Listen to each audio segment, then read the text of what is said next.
এ বিষয়ে সবশেষ খবরাখবর জানাতে আমাদের সাথে নিউজরুম থেকে যুক্ত হচ্ছেন আমাদের সহকর্মী আশ্বাস চৌধুরী। আশ্বাস, আমাদেরকে জানাবেন, একটা অভূতপূর্ব ঘটনা, প্রেসিডেন্ট দুর্ঘটনার কবলে পড়েছেন এবং তার কোনো হদিস পাওয়া যাচ্ছে না। তার আসলে কি পরিণতি ঘটলো সেই সম্পর্কে কি তথ্য আছে আপনার কাছে? আর এই দুর্ঘটনার কি কোনো কারণ জানা যাচ্ছে? ধন্যবাদ মিনহাজ। আপনাদেরকে জানিয়ে রাখি যে ইরানের সাথে যুক্তরাষ্ট্রের সম্পর্ক এত খারাপ যে ইন্টারনেট কিন্তু সুগম না ওই দেশটাতে। তাই সবার আগেই বলে রাখি, ইরান থেকে তথ্য বের করা শুধু আমাদের জন্যই না, আন্তর্জাতিক বড় বড় কেটা যারা গণমাধ্যম আছে সবার জন্য একটু কঠিন। তারপরে আমরা যে তথ্য জেনেছি যে 40টি দল, উদ্ধারকারী দল মাঠে নেমেছে। এর মধ্যে আছে হচ্ছে আপনার রেড ক্রিসেন্ট, এমনকি ওদের সশস্ত্র বাহিনী, সেনাবাহিনী, পুলিশ, এরকম 40টি দল নেমেছে, 8টি অ্যাম্বুলেন্স আছে। কিন্তু বিপত্তি মিনহাজ, ঘটনাস্থলে তারা পৌঁছাতে পারছে না, কারণ পাহাড় এবং জঙ্গল দিয়ে পুরো এলাকাটা হচ্ছে খুবই দুর্গম এবং এত কুয়াশা যে কারণে 5 মিটার দূরে কি ঘটছে সেটাই তারা দেখতে পাচ্ছে না। তাই সর্বশেষ সংবাদ আমরা যেটা জেনেছি যে উদ্ধারকারী দল গাড়ি থামিয়ে পায়ে হেঁটে এই দুর্গম পথটা অতিক্রম করার চেষ্টা করছে। আর আপনি জানতে চেয়েছেন যে কি কারণে দুর্ঘটনাটা ঘটেছে।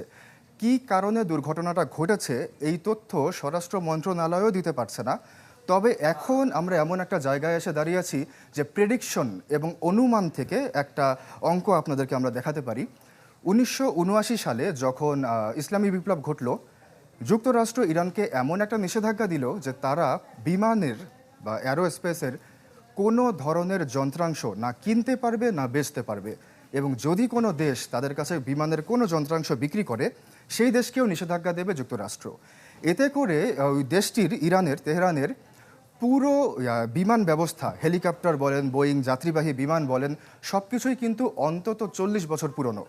তাই কোন হেলিকপ্টারে করে প্রেসিডেন্ট সাহেব আসছিলেন এটি কিন্তু আমরা এখনও জানি না, কিন্তু আমরা এটি অন্তত গ্যারান্টির সাথে বলতে পারি যে ওই হেলিকপ্টারটা ছিল পুরনো এবং অনেকটা বাতিলই বলা চলে। এবং শেষ প্রশ্ন, তার বেঁচে থাকার সম্ভাবনা কতটুকু? আপনি নানা খোঁজ খবর রাখছেন। বেঁচে থাকার সম্ভাবনা এখন পর্যন্ত কোনো খবর আসেনি যে সে মারা গেছে বা সেখানে কোনো আগুনের হলকা এখনো দেখা যায়নি। তবে একটি খুবই বিরক্তিকর ইনফরমেশন যেটা হচ্ছে, স্থানীয়রা বলছে তারা নাকি একটি বিস্ফোরণের শব্দ শুনেছে। এই ঘটনাটা যদি সত্যি হয়ে থাকে, আসলেই সে বিস্ফোরণটি যদি হেলিকপ্টারের হয়ে থাকে, তাহলে কিন্তু বেঁচে থাকা নিয়ে একটু সংশয় থেকেই যায়। তবে এখন পর্যন্ত নিশ্চিতভাবে কিছুই বলা যাচ্ছে না। কোনো কিছুই নিশ্চিত হওয়া যাচ্ছে না। অসংখ্য ধন্যবাদ আশ্বাস। নিশ্চয়ই আপনার কাছ থেকে আমরা আবারও এই গুরুত্বপূর্ণ ঘটনা সম্পর্কে তথ্য জেনে নিব।